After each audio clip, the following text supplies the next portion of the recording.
Welcome to Laser Quantum Therapy.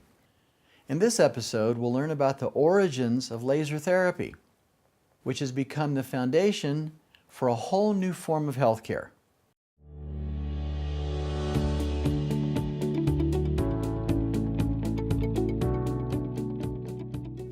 Hi, my name is Ron Henry. I'm a chiropractor, acupuncturist, and naturopath.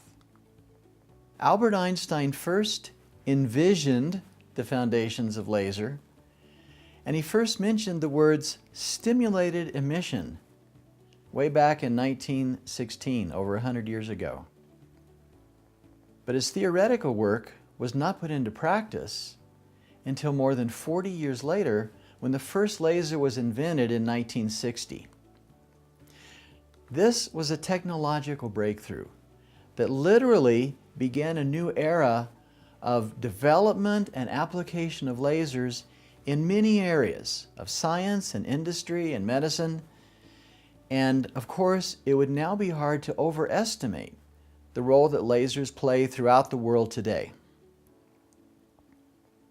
It was not until 1967, though, nearly a decade later, that a Hungarian doctor, Endre Mester, began experimenting with low-level lasers that were in the wavelength of red and infrared.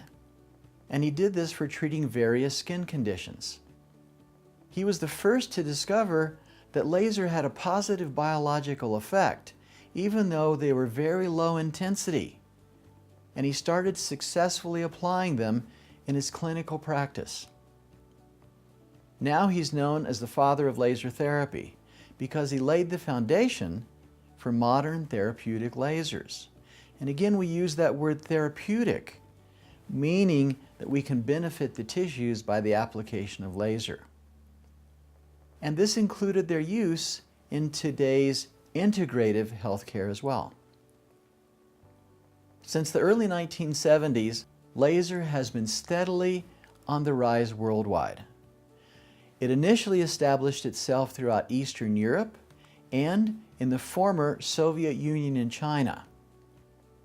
And it was a Chinese oral surgeon, dental specialty, who first recognized that treating a point in the web of the hand with a low power laser, less than 10 milliwatts, which is very, very mild, could significantly reduce both swelling and pain during and after he did his tooth extractions. This became the landmark in setting the stage for using laser as an alternative to needle therapy, because before this, needles had been used in a similar way. The first handheld lasers also became available in the 1970s, and this was due in part to the development of more powerful batteries, but also because of the creation of the laser diode, which offered an inexpensive way of mass-producing lasers. Throughout the 1980s and 90s, laser-based technologies continued to develop in nearly all aspects of medicine, and this included eye surgery, dentistry, and skincare. But many of these applications involved focused lasers that had high output of power. They offered big advantages surgically, but they were inappropriate for therapy because the tissues can't handle that much energy.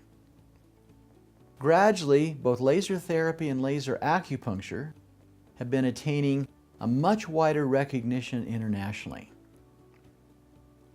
Activation of life processes through the use of low-level laser is called photo-bio-stimulation, which means using light, which is photo, to stimulate biological processes in the body, photo-bio-stimulation.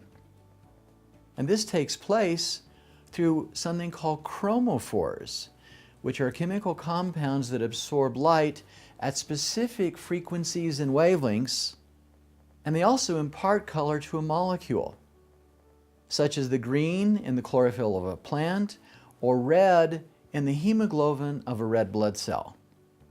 These chromophores are found within what we call the mitochondria, which are the energy producers within every cell. And they absorb light within both the red and the invisible infrared portion of the spectrum. This is the range which most efficiently activates what is called the cellular respiratory chain of the mitochondria. Since light itself acts as both a particle of matter and as a wave of energy, lasers, by producing these photons that exist at this interface of matter and energy, are also able to affect points on the acupuncture meridians as well as the physical tissues of the body. Learn more at laserquantumtherapy.com, and to purchase our books, go to amazon.com.